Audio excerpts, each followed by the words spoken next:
आज हम बच्चों कक्षा 11 की जो आपकी गणित की बुक है, आज हम उसका चैप्टर नंबर 1 यानी प्रश्नावली 1 है, जिसका नाम है बच्चों समुच्चय। आज हम उसके बारे में डिस्कस करेंगे। इस वीडियो के अंदर हम जो आपकी पहली प्रश्नावली है, प्रश्नावली नंबर 1.1 है, उसके जितने भी बेसिक्स हैं पहले उनको कवर करेंगे। जितने भी आपके बेसिक्स हैं जो आपको पता होने चाहिए उनके बारे में डिस्कस करेंगे। उसके बाद इसके जितने भी उदाहरण हैं उन सभी को हल करेंगे। साथ ही तीसरी बात है, यहाँ पर जो प्रश्नावली 1.1 है उसके जितने भी प्रश्न हैं उसको इसी वीडियो में हल करने का प्रयास करेंगे। तो आपका जो पहला चैप्टर रहने वाला है कक्षा 11 गणित का, उसका नाम है समुच्चय यानी सेट। तो अगर यहाँ पर बात करें तो सबसे पहले समझने का प्रयास करते हैं कि समुच्चय यानी सेट होता क्या है। तो अगर इसकी डेफिनेशन की बात करें तो वस्तुओं के सुपरिभाषित संग्रह को समुच्चय कहा जाता है। तो चलो इसका अर्थ क्या होता है एक बार इसको समझने का प्रयास करते हैं। तो देखो सबसे पहले यहाँ पर हमने एक वर्ड पढ़ा है वस्तुओं, दूसरा यहाँ पर एक वर्ड पढ़ा था हमने सुपरिभाषित, तो यहाँ पर तीसरा वर्ड हमने पढ़ा है इसका संग्रह है। तो देखो एक एक करके जानने का प्रयास करते हैं। सबसे पहले अगर हम बात करें यहाँ पर इसकी बात करते हैं बच्चों कि यहाँ पर जो सबसे पहले वस्तु का मतलब क्या हो गया।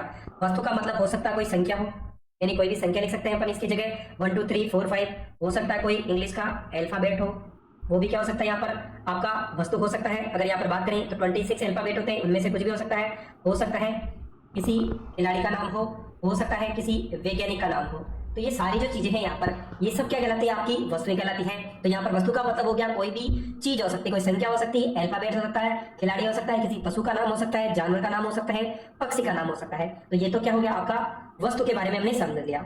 उसके बाद अगली हम बात करें यहाँ पर सुपरिभाषित। सुपरिभाषित देखो यहाँ पर दो है, एक सेट तो है जैसे मान लो कि अंग्रेजी वर्णमाला के स्वर है। जैसे अगर बात करें अंग्रेजी वर्णमाला के स्वर है, वो कितने होते हैं आपके 26 होते हैं, यानी ए से लगाकर कहां तक होते हैं, ये जेड तक होते हैं। दूसरे अगर मैं बात करूं यहाँ पर तो मान लो कि 5 पसंदीदा खिलाड़ी के नाम है। तो देखो इन दोनों को समझने का प्रयास करते हैं। सुपरिभाषित का मतलब हो गया, इनको मैंने दो भागों में बांट दिया। पहला है अंग्रेजी वर्णमाला के स्वर, तो हमें पता है टोटल अल्फाबेट तो कितने होते हैं आपके 26 होते हैं। इनमें से अगर मुझे स्वर का पता करना तो कौन कौन से होते हैं, वो ए ई आई ओ यू, यानी आपके जो स्वर होते हैं इंग्लिश अल्फाबेट के वो आपके 5 होते हैं, ए ई आई ओ यू। चाहे मैं किसी भी बच्चे या किसी को भी पूछूंगा कि इंग्लिश के जो स्वर होते हैं उन वोवल्स कौन कौन से होते हैं वो आपको बताने हैं, तो सभी बच्चे किसी को भी पूछोगे तो क्या बताएगा, ए ई आई ओ यू, क्योंकि होते कितने हैं 5 है। यानी एक क्या है, एक सुपरिभाषित संग्रह है। तो इसको हम क्या बोलेंगे, सुपरिभाषित। यानी किसी को भी पूछोगे तो सभी का आंसर जो सेम होता है वो क्या कहलाएगा आपका सुपरिभाषित। दूसरा है आपका पसंदीदा खिलाड़ी की बात करें यहाँ पर, तो हो सकता है अगर मैं रमेश से पूछूं तो रमेश अपने हिसाब से जो उसको पसंद है उनके नाम बताएगा। अगर मैं कमल को पूछूं तो वो अपने पसंदीदा 5 खिलाड़ी का नाम बताएगा। अगर मैं रामेश्वर को पूछूं तो वो अपने 5 खिलाड़ी का बताएगा। यानी सभी की अपनी अपनी अलग अलग पसंद हो सकती है। यानी ये क्या हो जाएगा हमारा एक सुपरिभाषित नहीं है। तो यहाँ पर हम कह सकते हैं कि ये एक सुपरिभाषित संग्रह नहीं है। यानी जहां पर सभी का आंसर सेम आएगा वो तो आपका एक सुपरिभाषित कहलाता है, जहां पर सभी का आंसर अलग अलग होता है वो आपका क्या कहलाएगा, एक सुपरिभाषित संग्रह नहीं होगा। संग्रह का मतलब हो गया उनका कलेक्शन, यानी उनके ग्रुप की बात कर रहा है। तो यहाँ पर देखो 5 खिलाड़ियों का ग्रुप हो गया।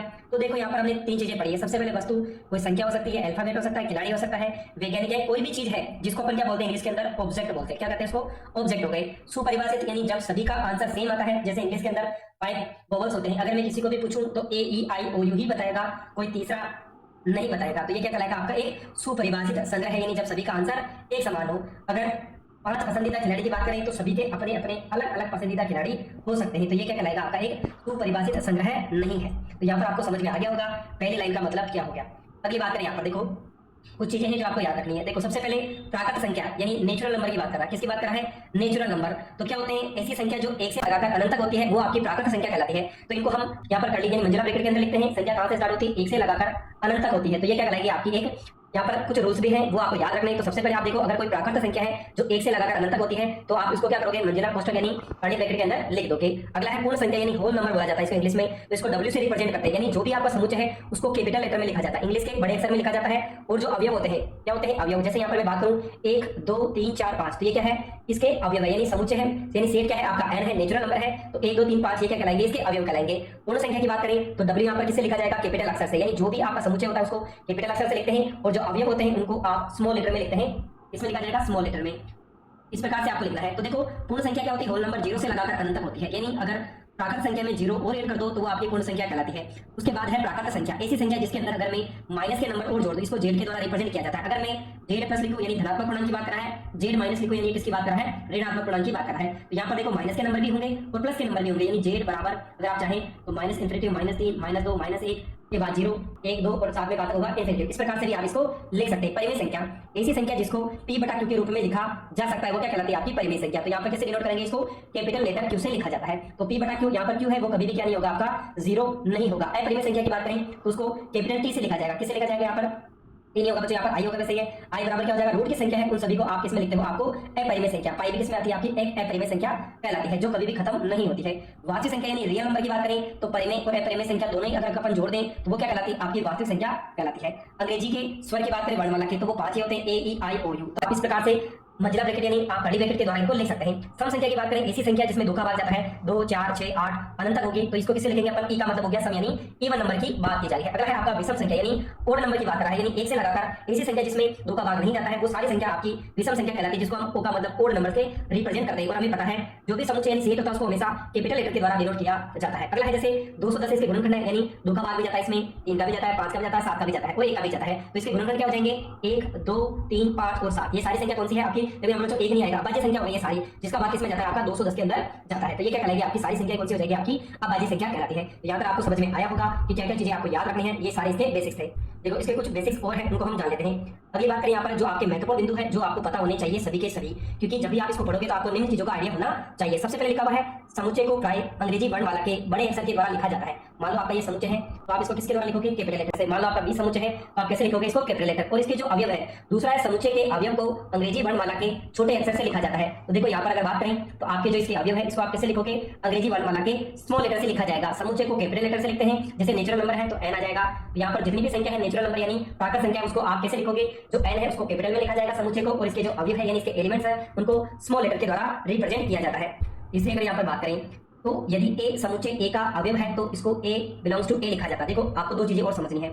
सबसे पहले अगर बात करें जो समुच्चय है यानी आपका जो सेट है उसको किससे लिखेंगे? कैपिटल लेटर से लिखेंगे, और उसके जो अवयव है उनको आप स्मॉल लेटर से लिखते हैं। 2 पॉइंट हो गए आपके, यानी इसके जो अवयव है यानी एलिमेंट्स है उसको किससे लिखेंगे? स्मॉल लेटर से। तीसरा है आपका, अगर मैं बात करूं ए किसके अंदर? ए सेट के अंदर है तो आप इस प्रकार से लिखेंगे तो इसका बोला जाएगा कि जो ए एलिमेंट्स है वो किसका अवयव है? बिलोंग्स टू ए, यानी इसको क्या बोला जाएगा बच्चों? Belongs to. क्या कहेंगे?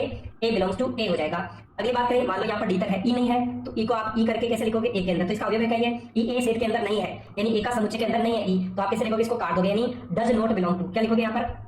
Does not belongs to. क्या जाएगा यहाँ पर? Does not belongs to. अगर वो किसी समुच्चय का अवयव है तो आप उसको इस प्रकार से लिखेंगे। जैसे अगर बात करें डी भी ए का अवयव है तो आप किसे लिखेंगे? ए भी ए का अवयव है तो इस प्रकार से लिखेंगे, डी भी ए का अवयव है तो ऐसे लिखेंगे। लेकिन ई ए का अवयव नहीं है तो आप इस प्रकार से काट देंगे, एफ भी नहीं है तो इस प्रकार से आप लिखेंगे। तो ये जो 4 पॉइंट थे ये आपको हमेशा याद रखने हैं कि समुच्चय को कैसे लिखा जाता है। देखो अब अगला सबसे इंपॉर्टेंट है, समुच्चय को निरूपित करने की 2 विधियां हैं, यानी आपको 2 तरीके पढ़ने हैं कि आपके पास जो भी समुच्चय दिया गया है आप उसको किस प्रकार से रिप्रेजेंट कर सकते हैं। सबसे पहले है आपका रोस्टर यानी सारणीबद्ध रूप, यानी आपको क्या करना है? कर्ली ब्रैकेट के अंदर जो भी संख्याएं दी गई उनको आपको वैसा का वैसा ही लिखना है। जैसे बात करें समुच्चय निरूपण की इस विधि में अवयवों को मंझले कोष्ठक में यानी कर्ली ब्रैकेट इस प्रकार से अर्धविराम प्रत्येक अवयव के बाद चिन्ह लगाकर लिखा जाता है। अर्धविराम का मतलब हो गया सबसे पहले आपको कर्ली ब्रैकेट बनाना है और हर एक अवयव यानी एलिमेंट्स के बाद आपको कोमा लगाना है। जैसे 7 से छोटी सम संख्याओं का समुच्चय तो हमें पता है ऐसी संख्या जिसमें 2 का भाग जाता है, तो ये सारी संख्या हो गई। लेकिन 7 से छोटी लेनी है तो 2 4 और 6 हो गई, तो आपको क्या करना है? इवन नंबर है यानी सम संख्या तो ई लिख देंगे, क्योंकि जो भी आपका समुच्चय उसको कैपिटल लेटर में लिखा जाएगा और जो भी इसके अवयव है यानी एलिमेंट्स उनको स्मॉल लेटर में लिखा जाता है। साथ में आप कर्ली ब्रैकेट यानी मंझला कोष्ठक का यूज करेंगे, साथ ही आप कोमे का यूज कर देंगे। तो ये जो रूप है सारणी वाला रूप ये आपका रोस्टर रूप कहलाता है। दूसरी बात करें यहाँ पर, देखो अगर मान लो आपके पास विषम संख्या की बात करें तो देखो आप कैसे लिखोगे? विषम संख्या है तो आप ओड नंबर है तो ओ से लिखेंगे। मान लो आपके पास बोला गया 10 से छोटी विषम संख्या तो क्या जाएगी? 1 3 5 7 और 9, यानी 10 से छोटी विषम संख्या को आप रोस्टर यानी सारणीबद्ध रूप में इस प्रकार से लिखते हैं। अगली बात करें जो दूसरा तरीका है वो थोड़ा टफ है लेकिन बहुत ही ज्यादा इंपॉर्टेंट है, समुच्चय निर्माण रूप। पहला आपका रोस्टर रूप था, सारणीबद्ध रूप, दूसरा है समुच्चय निर्माण रूप। जो भी अपन ने पढ़ा था कि समुच्चय निरूपण की इस विधि में अवयव को सारणिक गुणधर्म को लिखा जाता है। जैसे सम संख्या भी हमने पढ़ी थी 7 से छोटी संख्या मान लो, चाहे आप मान लो कि जितनी भी सम संख्या है उसको कैसे लिखेंगे? तो ई का मतलब हो गया आपका इवन नंबर। ठीक है, देखो नंबर कौन से हो गए? 2 4 6 8, यानी संख्या कहां से स्टार्ट हो रही है? जिसमें 2 का भाग जाता है तो आप कैसे लिखोगे? मान लो उसका अवयव है x और प्रत्येक एलिमेंट क्या होना चाहिए? 2 into n होना चाहिए। n का मतलब हो गया आपकी प्राकृत संख्या, तो ये क्या हो गया? Belongs to n। हमने पढ़ा था n का मतलब क्या हो गया? नेचुरल नंबर यानी प्राकृत संख्या का सेट होगा। यानी जितनी भी संख्या, जैसे मैं n की जगह 1 रखूं तो क्या जाएगा? 2 into 1 2 आ गया। अगर मैं n की जगह 2 रखूं 2 into 2 4, तो इस प्रकार से आप n की वैल्यू क्या होगी? एक प्राकृत संख्या होगी जो 1 से लगाकर आपकी अनंत तक होती है। तो आप जैसे n का मान 1 2 3 रखोगे तो यहाँ पर आपको जो संख्या मिलेगी वो 2 का गुणनफल ही मिलेगी। तो ये क्या कहलाएगा? आपका समुच्चय निर्माण रूप कहलाता है। अगली बात करें यहाँ पर तो महत्वपूर्ण बिंदु और है। सबसे पहले है आपका कि रोस्टर रूप में अवयव को लिखते समय उनके क्रम का महत्व नहीं होता है। यानी मान लो आपके पास कुछ भी लिखा हुआ है तो आपके जो क्रम का महत्व है वो नहीं होता है, क्योंकि देखो आपके पास तीन अवयव है, 1 2 और 3। आपके पास एक समूह है ए यानी सेट है जिसके अंदर 3 एलिमेंट्स है। तो आप देखो इसको कैसे लिख सकते हैं। अगर मैं 1 2 3 दिया गया है तो मैं अगर इसमें 2 पहले लिख दूं, एक बाद में 3 लिखूं, कोई फर्क नहीं पड़ेगा। अगर मैं यहाँ पर 3 को पहले लिखूं, 2 को बाद में और 1 को बाद में लिखूं, तो आप किसी भी प्रकार से एलिमेंट 3 ही वही होने चाहिए, लेकिन उनका क्रम कुछ भी हो सकता है। तो पहला ये हो गया। दूसरा है रोस्टर रूप में अवयव को लिखते समय दो बार नहीं लिखा जाता। यानी यहाँ पर एक शब्द दिया गया है स्कूल, तो यहाँ पर ओ कितनी बार आ रहा है आपका 2 बार, तो आप कितनी बार लिखोगे उसको एक ही बार लिखेंगे। यानी कोई भी लेटर है यानी जो भी अवयव है उसको एक बार लिखा जाता है, उसको कभी भी रिपीट नहीं किया जाता। जैसे स्कूल के अंदर वो 2 बार आया है तो आपको केवल उसको एक ही बार लिखना है। तो ये चीज का आपको यहाँ पर ध्यान रखना है। अब यहाँ पर देखो जो भी हमने लिखा था विषम संख्या, तो देखो इसको पढ़ने का तरीका क्या रहेगा। यहाँ पर x है वो क्या है, यहाँ पर समुच्चय a है, इसका क्या एलिमेंट है, तो set of element x such that, इस वाले को क्या कहा जाता है, such that x equal to 2n। n का मतलब हो गया आपका नेचुरल नंबर। क्या हो जाएगा यहाँ पर आपका नेचुरल नंबर। यहाँ पर x नहीं आएगा बच्चों, यहाँ पर n आएगा। n क्या हो जाएगा, n बिलोंग्स टू n, यानी n जो भी होगा वो एक नेचुरल नंबर होगा। नेचुरल नंबर का मतलब प्राकृत संख्या, यानी 1 से लगाकर अनंत तक की जो संख्या होगी वो आपकी क्या कहलाएगी, यहाँ पर नेचुरल नंबर कहलाती है। तो ये आपके जितने भी बेसिक्स थे 1.1 के उनको हमने जानने का प्रयास किया है। अब हम इसके जो भी एग्जाम्पल है उनको हल करने का प्रयास करेंगे। देखो सबसे पहले आज का जो पहला आपका एग्जांपल रहने वाला है उसके बारे में डिस्कस करेंगे। चलो एक बार और वापस अपन समझ लेते हैं कि देखो हमने क्या चीजें पढ़ी थी। जो भी आपका समुच्चय है उसको आप कैपिटल लेटर के द्वारा लिखते हैं, उसके जो भी एलिमेंट है उनको हम स्मॉल लेटर के द्वारा लिखते हैं। पहली चीज ये पढ़ी थी। ये आपका कौन सा रूप था, रोस्टर रूप था, ठीक है। समुच्चय निर्माण रूप की बात करें तो यहाँ पर आपको क्या करना है, 2 तरीके से लिखना है। तो यहाँ पर आपको बोला गया कि रोस्टर रूप में लिखना है। तो सबसे पहले आपको यहाँ पर जो भी एलिमेंट दे रखे हैं उनको आपको क्या करना है, समुच्चय बनाना है। तो देखो सबसे पहले अगर हम बात करें तो ये हमने पहले भी पढ़ा हुआ है कि x square x minus 2, last tenth में हमने इसके गुणनफल करना सीखा था। तो यहाँ पर देखो एक, यहाँ पर x स्क्वायर का गुणन तो 1 है, पीछे कितना है -2, इसको -2 से गुणा करो, कितना आ जाएगा -2। अब माइनस का चिन्ह है, इसका मतलब दोनों वैल्यू या तो क्या होगी आपकी, यहाँ पर बात करें तो या तो माइनस होगा या प्लस होगा, यानी एक वैल्यू प्लस की होगी, एक वैल्यू किसकी होगी आपकी माइनस की होगी। तो यहाँ पर देखो हम इसके टुकड़े कैसे करेंगे कि x स्क्वायर माइनस का तो आपका क्या हो जाएगा, यहाँ पर प्लस का तो 2x हो जाएगा, माइनस का x माइनस का 2 बराबर 0। यानी अगर यहाँ पर बात करें तो x स्क्वायर है, इसको आपको पीछे वाली संख्या से गुणा करना है, यानी इसका गुणांक तो 1 है, ये आपका -2, दोनों को गुणा किया कितना आ गया, माइनस का चिन्ह। देखो हमने ये चीजें भी पढ़ी थी, plus plus plus minus minus minus, और प्लस माइनस क्या होता है आपका, यहाँ पर माइनस होता है, ठीक है। तो यहाँ पर देखो जो वैल्यू माइनस की मिली इसका मतलब एक वैल्यू प्लस की होगी और एक वैल्यू माइनस की होगी। तो आपको इसी प्रकार से यहाँ पर देखो 2 को 1 से गुणा किया तो -2 आ गया क्योंकि माइनस की संख्या है, और 2x में से 1x किया तो क्या बचेगा आपका 1x बचेगा। तो इस प्रकार से आपको क्या करना था, यहाँ पर लिखा था। चलो अब हम इसको आगे कैसे हल करना है उसके बारे में सीख लेते हैं कि आपको क्या क्या चीजें ध्यान रखनी है। तो यहाँ पर देखो एक बार मैं इसको मिटा देता हूँ सारे को ताकि आपको समझने में आसानी रहे इसकी, ठीक है। देखो एक बार और इसको माइनस कर लेते हैं यहाँ पर, देखो आगे की संख्या हम लिख लेते हैं कैसे आपको करनी है जो, ठीक है। देखो आगे क्या हो जाएगा आपका, यहाँ पर अगर दो में से दो का जोड़ा बना दिया, कॉमन ले लो, x क्या बचेगा x प्लस 2, यहाँ पर माइनस का 1 कॉमन आ जाएगा, क्या बचेगा x माइनस 2 बराबर, यहाँ पर माइनस माइनस क्या हो जाएगा प्लस, तो x प्लस 2 दोनों में कॉमन है तो कॉमन ले लो, क्या बचेगा x माइनस 1 बराबर 0, दोनों को 0 के बराबर कर दो, x प्लस 2 बराबर 0, x माइनस 1 बराबर 0, तो x की वैल्यू कितनी आ जाएगी -2 और x बराबर कितना आ जाएगा आपका 1 आ गया। अब आपको इसको समुच्चय के रूप में रोस्टर रूप में लिखना है, तो कैसे लिखेंगे हम, रोस्टर रूप क्या हो जाएगा इसका, अगर मैं यहाँ पर लिखूँ तो देखो यहाँ पर अगर इसका रोस्टर रूप लिखे अपन, रोस्टर रूप, तो आपको क्या करना, सबसे पहले कंडी ब्रैकेट बनाना, कितने हो गए, एक तो -2 हो गया और आपका ये कितना हो गया 1, तो ये क्या हो जाएगा बच्चों आपका आंसर हो जाएगा। तो पहले का आंसर आपको इस प्रकार से रोस्टर रूप में लिखना है। दूसरे प्रश्न की अगर हम वहां पर बात करें तो दूसरे के अंदर आपको क्या बोला गया, यहाँ पर अगले सवाल की बात करें तो क्या क्या हो जाएगा कि समुच्चय x, यहाँ पर x है जो एक धन पूर्णांक है, धन पूर्णांक का मतलब आपको पूर्णांक संख्या लेनी है जो प्लस की हो 1 से लगाकर, तो रोस्टर रूप में लिखिए। तो यहाँ पर आपको दिया गया x स्क्वायर लेस देन 40, अगर मैं a का स्क्वायर करूं तो कितना आ जाएगा आपका 40, यानी a का स्क्वायर यानी 1 हो गया, 2 का स्क्वायर कितना हो जाएगा आपका 40, यानी 2 का स्क्वायर कितना होगा आपका, ये a का स्क्वायर 40, बिल्कुल सही है कंडीशन क्योंकि 40 1 से ज्यादा है। दूसरा है 2 का स्क्वायर 4 है, ये भी 40 से कम है, सही है। 3 का स्क्वायर की बात करें कितना हो जाएगा 9, 40, ये भी सही है। 4 का स्क्वायर कितना आ जाएगा 16, ये भी 40 से कम है।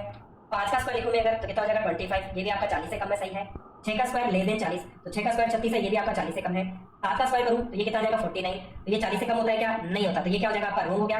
इसका मतलब यहाँ पर अगर बात करें तो 1 से लगाकर 6 तक के स्क्वायर आप यहाँ पर लिख सकते हैं। तो यहाँ पर क्या हो जाएगा x स्क्वायर लेस देन 40 की बात की जा रही है। तो रोस्टर रूप क्या होगा यहाँ पर अगर बात करें हम, इस प्रश्न का जो रोस्टर रूप होगा वो होगा आपका ब्रैकेट, यहाँ पर आ जाएगा 1 2 3 4 5 और 6, ये क्या हो जाएगा आपका आंसर, क्योंकि यहाँ पर x की वैल्यू आपको लिखनी है। तो कहां से बात होगी, 1 से लगाकर 6 तक की संख्या, क्योंकि 7 का स्क्वायर तो आपका 49 होता है जो क्या हो जाता है आपका 40 से ज्यादा हो जाता है। इस प्रकार से आपको इसको लिखना था। तो ये आपका क्या था, क्वेश्चन नंबर 2 था। क्वेश्चन नंबर 3 की बात करें, अगले क्वेश्चन की बात करें, उदाहरण नंबर 3 है, समुच्चय दे रखा आपको a, जिसके अंदर आपको यहाँ पर क्या क्या बोला गया है कि 1 है, साथ ही आपका 4 है, 9 है, 16 है और 25 है। हमें पता है 1 का वर्ग होता है 4, 2 का वर्ग होता है 9, 3 का वर्ग होता है 16, 4 का और 5 25 का, डेढ़ जैसे इसका मतलब कहां तक जाएगा आपका अनंत तक जाने वाला है। तो आपको इसी प्रकार से यहाँ पर लिखना है। तो सबसे पहले अगर बात करें यहाँ पर तो संख्या 1 से स्टार्ट है, इसका मतलब किसकी बात कर रहा है, n यानी प्राकृत संख्या की बात कर रहा है। तो कैसे लिखेंगे इसको, अगर बात करें यहाँ पर समुच्चय निर्माण रूप, तो a के बाद आपको क्या करना है, ब्रैकेट लगा देना। तो क्या लिखेंगे, एलिमेंट की बात करें तो s यानी set of element x, x उसके बाद क्या है इनका वर्ग है, तो वर्ग को लिखने का तरीका क्या रहेगा, जो भी संख्या है उसका क्या कर दोगे आप वर्ग कर दोगे।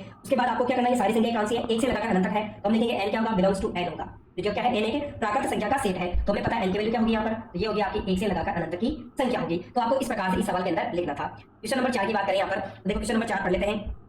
इसके अंदर आपको समुच्चय निर्माण रूप में इन संख्याओं को लिखना है। तो देखो सबसे पहले बात करें, पहले एक है, नीचे में एक जुड़ गया, फिर ये संख्या ऊपर आ गई, फिर एक जुड़ गया, ये संख्या ऊपर आ गई। इसका मतलब यहाँ पर अगर बात करें तो ऊपर में अगर इसको n मान लो तो नीचे क्या होगा, n+1 होगा। वापस अगर अगली संख्या की हम बात करें तो इसी प्रकार से चल रहा है कि अगली संख्या वापस इसी प्रकार से बढ़ रही है। ऊपर जो संख्या है उसमें नीचे एक जुड़ा गया, मान लो यहाँ पर एक है तो क्या आ जाएगा, यहाँ पर 1 + 1 कितना हो जाएगा, 1/2। अगर मेरे पास n का मान 2 है तो 2 + 1 तो नीचे कितना आ जाएगा, 2/3 आ जाएगा। तो आपको इसी प्रकार से लिखना है। तो हम लिखेंगे a के बाद कर्ली ब्रैकेट यानी मंझला कोष्ठक, ऊपर तो क्या आ जाएगा, अगर हम बात करें यहाँ पर x आ गया आपका, ठीक है। तो x किसको बिलोंग करेगा, n/n+1, जहां पर n क्या है आपकी अनंत संख्या है, यानी यहाँ पर देखो अनंत संख्या नहीं है क्योंकि ये 7 तक जा रही है। इसका मतलब ऊपर का मान कितना है, ऊपर का n है, तो n का मान 6 से ज्यादा नहीं होना चाहिए। तो अपन करेंगे n बिलोंग्स टू n, यानी प्राकृत संख्या क्योंकि स्टार्ट कहां से हो रही है, 1 से हो रही है, लेकिन और लगाएंगे क्योंकि ये क्या होनी चाहिए, 6 से बड़ी नहीं होनी चाहिए। तो हम लिखेंगे n < n और क्या होगी आपकी 6 से छोटी होगी, यानी यहाँ पर क्या हो गया, संख्या 1 या 1 से बराबर होगी, 6 या 6 से छोटी संख्या हो। तो आपको इस प्रकार से संख्याओं को लिखना था। अगली बात करें, इसका जो 5वां यहाँ पर आपका उदाहरण है, तो इसको भी चलो समझ लेते हैं। 5वें उदाहरण के अंदर अगर हम बात करें यहाँ पर तो आपको मिलान करना है। तो देखो किस प्रकार से मिलान करेंगे, ये प्रिंसिपल लिखा हुआ है यहाँ पर, तो हमें पता है। तो यहाँ पर इधर देखो, ये तो आपका रोस्टर रूप हो गया इधर वाला, ये समुच्चय निर्माण रूप है। तो देखो यहाँ पे भी प्रिंसिपल लिखा हुआ है, यानी पहला किसके साथ मिल जाएगा, आपका नीचे वाले के साथ। यहाँ पर आई 2 बार आ रहा है, तो हमने पढ़ा कि रोस्टर रूप में किसी भी एलिमेंट को एक बार लिखा जाता है, 2 बार उसको नहीं लिखा जाता है। अब यहाँ पर 0 की बात करें तो अगर मैं इसकी बात करूँ x+1 = 1 है, तो मैं इस 1 को उधर लेके जाऊँ, किसका हो जाएगा, माइनस का। तो x की वैल्यू कितनी आएगी आपकी, 1 आएगी, वो है 0। इसका मतलब जो आपका दूसरा है वो किससे मिलेगा, आपका तीसरे से मिलेगा। किससे मिलेगा, तीसरे से। अगला है यहाँ पर संख्या की बात करूँ तो यहाँ पर देखो x² - 9 = 0 है। अगर मैं 9 को इधर लेके जाऊँ, किसका हो जाएगा, ये प्लस का, और इधर का वर्ग घटाओ, इधर का लग जाएगा +-9, और हमें पता है 9 किसका वर्गमूल होता है, 3 का। तो x की 2 वैल्यू हो गई, एक तो प्लस का 3 और एक माइनस का 3। तो ये जो लास्ट वाला है ये किससे मिलेगा, आपका b वाले से। इसकी बात करें तो एक धन पूर्णांक है, यानी जो वैल्यू क्या होगी, 1 से स्टार्ट होगी, प्लस की होगी। 18 का भाजक है, यानी 1 का भाग भी 18 में जाता है, 2 का भी जाता है, 3 का भी जाता है, 6 का भी जाता है, 9 का भी जाता है और 18 का भी जाता है। तो ये वाला किससे मिलेगा, आपका पहले वाले से मिलेगा। तो ये जितने भी आपके इंपॉर्टेंट एग्जांपल थे, उदाहरण थे, उनको हमने हल करने का प्रयास किया। हम इसकी जो 1.1 है उसके जितने भी प्रश्न है उनको हल कर लेते हैं। बच्चों अगर यहाँ पर बात करें तो जो 5 एग्जाम्पल किए थे, आप इनके आंसर भी यहाँ पर देख सकते हैं किस प्रकार से आपको इनको लिखना है। ये आपका एग्जाम्पल नंबर 1 हो गया, ये आपका एग्जाम्पल नंबर 2 था, ये आपका एग्जाम्पल नंबर 3 हो जाएगा, ये आपका 4 हो गया और ये आपका 5 हो गया। साथ ही अगर आपको इन सभी के नोट्स चाहिए पीडीएफ फॉर्मेट में, तो आप हमारा जो टेलीग्राम चैनल है उसको ज्वाइन जरूर करें, ताकि आपको जितने भी यहाँ पर वीडियो अवेलेबल होंगे उनकी आपको पीडीएफ भी अवेलेबल करवा दी जाएगी। चलो अब हम इसके जो भी क्वेश्चन है उनको हल करने का प्रयास करते हैं। 1.1 के जो भी प्रश्न आपको पूछे गए हैं, तो चलो बच्चों एक एक करके जो भी प्रश्न है उनको पढ़ लेते हैं। अगर बात करें 1.1 की, 1.1 के अंदर आपको जो प्रश्न टोटल पूछे गए वो 6 प्रश्न हैं। तो पहले में बोला गया है निम्नलिखित में से कौन से समुच्चय है, अपने उत्तर का औचित्य बताइए। तो आपको ये बताना है कि यहाँ पर ये जो दिया गया है क्वेश्चन, इसके अंदर ये इसका समुच्चय सुपरिभाषित है या नहीं है, वो भी आपको साथ में बताना है। तो पहले प्रश्न के अंदर बोला गया है जे अक्सर से प्रारंभ होने वाले वर्ष के सभी महीनों का संग्रह है। तो जैसे कौन कौन से स्टार्ट होते हैं, सबसे पहले अगर बात करें तो जनवरी महीना आएगा, उसके बाद क्या आएगा आपका जून और जुलाई। तो हमें पता है कि ये जो महीने होते हैं ये फिक्स है, केवल जैसे स्टार्ट होने वाले 3 ही महीने हैं, इसके अलावा और कोई महीना हो नहीं सकता। इसका मतलब ये एक सुपरिभाषित समुच्चय है, यानी इसमें अगर आप किसी से भी पूछेंगे तो वो 3 ही महीनों के नाम लेगा, जनवरी, जून और जुलाई। तो ये क्या हो गया, आपका एक सुपरिभाषित संग्रह है। भारत के 10 सबसे अधिक शक्ति यानी प्रतिभाशाली लेखकों का संग्रह। तो बच्चों हमें पता है आपको लेखक के नाम बताने हैं। तो हो सकता है बच्चों अगर आप किसी एक को पूछो तो उसके 10 लेखक अलग हो सकते हैं, मैं किसी और को पूछूं तो वो अपने हिसाब से कोई 10 अलग बताएगा। तो हो सकता है कि यहाँ पर सभी के अपने अलग अलग लेखक हो सकते हैं। तो ये आपका एक सुपरिभाषित नहीं है, क्या होगा, एक सुपरिभाषित नहीं है। अगली बात करें तीसरे प्रश्न की।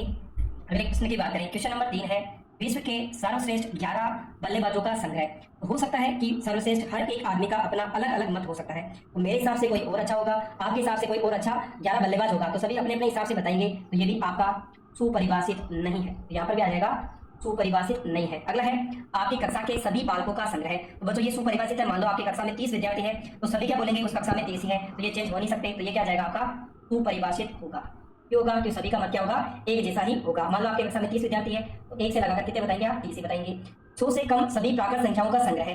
प्राकृत संख्या यानी 1 से लगाकर आपकी जो संख्या है वो कहां तक आएगी, 99 तक आएगी। तो ये भी क्या है, आपका एक सुपरिभाषित संग्रह है। अगला है लेखक प्रेमचंद द्वारा लिखित उपन्यासों का संग्रह। तो यहाँ पर बात करें प्रेमचंद ने जो भी उपन्यास लिखे होंगे वो भी फिक्स होंगे, चाहे आप किसी को भी पूछो उतने ही बताएगा। मान लो इन्होंने 10 उपन्यास लिखे हैं, तो सभी के कितने होने वाले हैं, आपके 10 ही रहने वाले, वो कभी भी चेंज नहीं होंगे। तो ये भी क्या होगा, एक आपका सुपरिभाषित है। क्या जाएगा, एक सुपरिभाषित संग्रह है।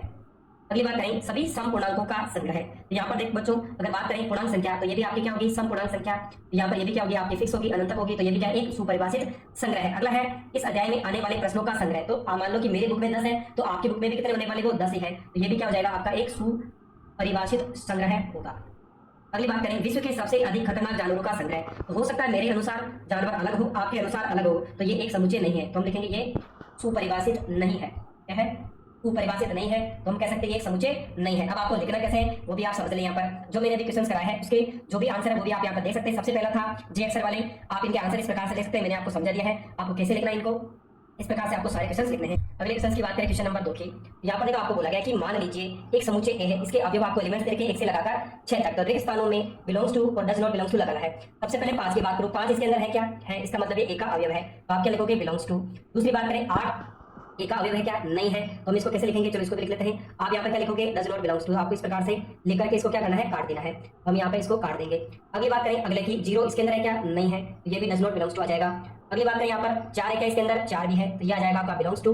2 इसके अंदर क्या है, तो ये भी हो जाएगा बिलोंग्स टू। 10 की बात करें इसके अंदर क्या, नहीं है, तो ये आ जाएगा आपका डज नॉट बिलोंग्स टू। तो यहाँ पर इस प्रकार से आपको क्वेश्चन में लिखना है। अगर आप चाहें तो इधर भी देख सकते हैं क्वेश्चन नंबर 2 को किस प्रकार से आपको लिखना था। अब क्वेश्चन नंबर 3 की बात करें, बहुत इंपॉर्टेंट क्वेश्चन है, ऐसे क्वेश्चन आपको एग्जाम में पूछे जाते हैं, तो चलो हम इनको समझने का प्रयास करते हैं आपको कैसे लिखना। पहला है यहाँ पर आपको बोला गया है इसके अंदर क्वेश्चन नंबर 3 के अंदर कि x सच दैट x एक पूर्णांक संख्या, पूर्णांक संख्या का मतलब हो गया वो संख्या किसकी होगी आपकी, यहाँ पर देखो कौन कौन सी होगी, -3 से लगाकर 7, यानी x से का मतलब हो गया कि -3 से तो क्या होनी चाहिए वो आपकी छोटी यानी बड़ी होनी चाहिए, तो -3 से तो बड़ी होगी, 7 से क्या होनी चाहिए छोटी, तो ये क्या होगी गिनती आपकी कहां तक चलेगी है आपकी 6 तक चलेगी। यानी अगर हम बात करें यहाँ पर तो इनको लिखना किसमें रोस्टर रूप में, तो यहाँ पर क्या बनेगा -2 आ जाएगा, फिर -1 समुच्चय ए है तो a बराबर फिर आ जाएगा 0 1 2 3 4 5 और 6 तक इस प्रकार से लिखना है। अगली बात करें क्वेश्चन नंबर 2 की बात करें, तो 2 के अंदर आपको यहाँ पर बोला गया है कि x belong such that x संख्या 6 से कम एक प्राकृत संख्या है, यानी 6 से छोटी प्राकृत संख्या लेनी है, तो b है तो समुच्चय का चिन्ह लगा दो, यानी मंजिला ब्रैकेट 1 से लगाकर आपको क्या करनी है 6 तक की संख्याएं लिख देनी है, तो ये क्या कहलाएगी आपकी 6 से छोटी प्राकृत संख्या कहलाती है। अगला है 2 अंकों की ऐसी प्राकृत संख्या जिसके अंकों का योगफल 8 हो, यानी ऐसी संख्या लेनी है जिनको जोड़ने पर यानी 100 से छोटी होनी चाहिए, यानी 99 तक होनी चाहिए, उनका योगफल कितना होना चाहिए आपका 8, अगर उनको जोड़ो तो 8 आएगा। सबसे छोटी संख्या होगी आपकी 17, फिर आ जाएगा आपका 26, फिर आ जाएगा आपका 35, 35 के बाद हो गया आपका 44, फिर आ जाएगा आपका 53, 53 के बाद हो जाएगा 62, फिर 71 और लास्ट संख्या हो जाएगी आपकी 80, यानी इन सभी का अंकों का योग करो। यहाँ पर सबसे पहले 1 और 7 को जोड़ो तो 8 2 6 8 3 5 8 4 4 8 5 3 8 6 2 8 7 1 8 और 8 0 8 हो जाएगी, तो ये क्या हो जाएगा 3 का आंसर हो जाएगा। अगली बात करें क्वेश्चन नंबर 4 की, यहाँ पर बोला गया कि x एक अभाज्य संख्या है जो 60 की वाचक है, तो देखो क्वेश्चन नंबर 4 की बात करें तो 60 की वाचक है, यानी उसमें किसका भाग जाता है 60 का, तो देखो d बिलोंग्स टू सबसे पहले अभाज्य संख्या बोली है जो उसमें केवल खुद का भाग जाता है, तो सबसे पहले 2 का भाग जाता है 60 में, 3 का जाएगा 5 का जाएगा, उसके बाद ऐसी कोई सी भी संख्या नहीं है जिसको अभाज्य संख्या का भाग 60 में जाएगा, क्योंकि 2 3 5 7 का नहीं जाएगा, 11 का नहीं जाएगा, 13 का नहीं जाएगा, तो यहाँ पर डी का आंसर क्या होगा 2, 3, 5। क्वेश्चन नंबर 5 की बात करें ट्रिग्नोमेट्री शब्द के सभी अक्षरों का समुच्चय, यहाँ पर हो जाएगा ई, उसके बाद ए के बारे में लिखना है, सबसे पहले टी, फिर आर, फिर आई, फिर जी, फिर ओ, एन, एम, ई और वाई।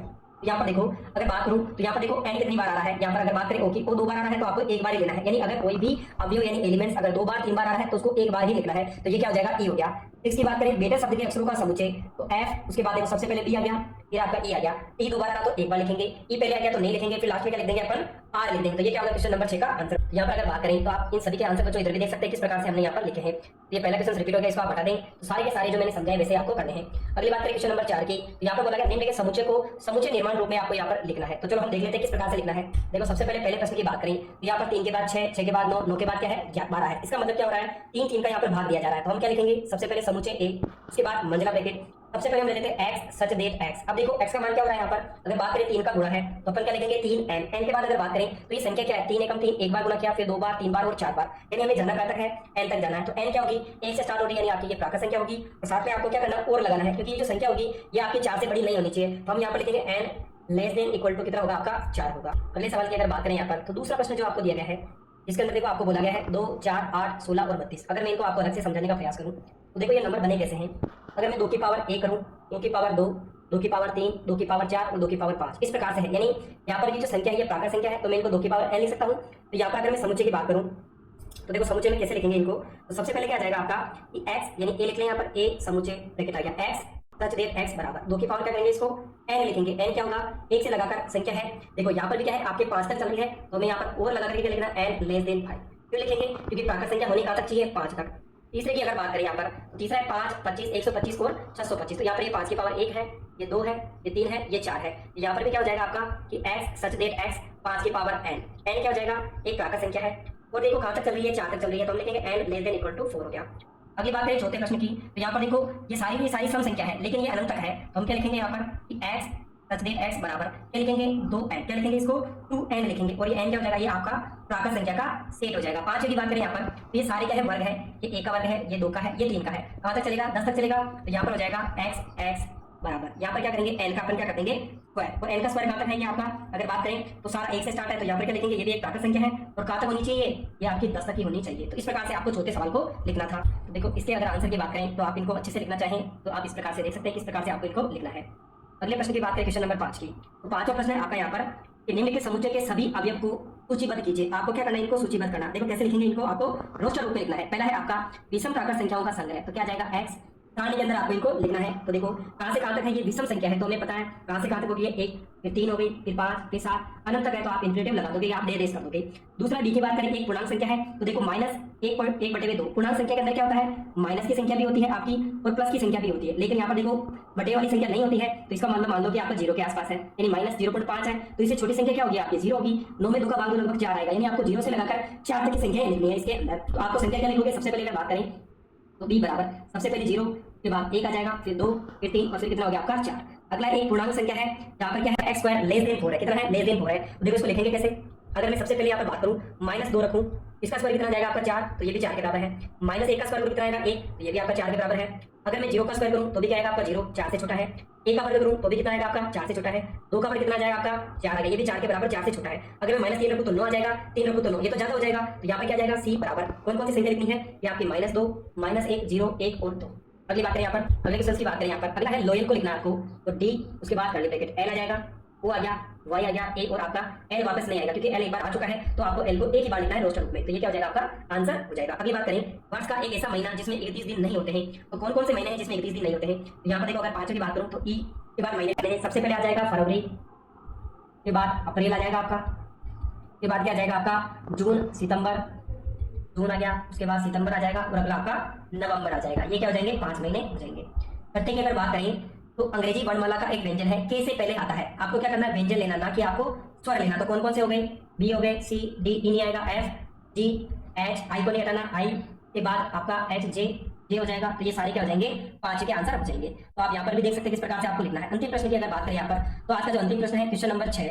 देखो सबसे पहले यहाँ पर आपको क्या बोला गया है, अगली बात करें यहाँ पर लास्ट प्रश्न की, तो देखो यहाँ पर अगर हम मैच करने की बात करें यहाँ पर कौन किससे मैच होगा, तो सबसे पहले देखो 1 2 3 6, तो ये किससे मैच करेगा, ऐसी संख्या देखनी है जिसमें 1 का भाग जा रहा हो, 2 का जा रहा हो, 3 का और 6 का। तो यहाँ पर बोला गया कि एक प्राकृत संख्या है जो कहां से शुरू होती है 1 से, 6 की भाजक भी है, तो प्राकृत संख्या भी 6 की भाजक भी, ये किससे मिलेगा तीसरे से। ऐसी संख्या देखनी जिसके 2 और 3 ही गुणनखंड है। तो देखो एक अभाज्य संख्या हमें पता है 2 भी अभाज्य है और 3 भी अभाज्य है, और वो क्या है 6 के भाजक है, तो ये किससे मिलेगा आपका पहले वाले के साथ मैच करेगा। अभी अगर हम बात करें यहाँ पर तीसरे प्रश्न की, तो यहाँ पर आपको देखो मैथमेटिक्स दिया गया है, तो ये किससे मिलेगा लास्ट वाले से। 1 3 5 7 9 ये सारी कौन सी संख्या है विषम संख्या, यानी 10 से कम एक विषम प्राकृत संख्या, तो ये किससे मिलेगा आपका लास्ट वाला मिलेगा बी से। तो इस प्रकार से आज हमने कक्षा 11 की जो गणित की बुक है की प्रश्नावली नंबर 1.1 थी, जिसके जितने भी प्रश्न आपको दिए गए थे सभी को हमने डिटेल में जानने का प्रयास किया है। अगर आपको हमारी मेहनत पसंद आई हो तो चैनल को लाइक भी करें, सब्सक्राइब भी करें और अपने दोस्तों के साथ भी शेयर करें। साथ ही अगर आपको फिजिक्स और केमिस्ट्री के भी लेक्चर चाहिए तो आप हमें कमेंट कर सकते हैं, उसके ऊपर भी आपको वीडियो अवेलेबल करवा दिया जाएगा। साथ ही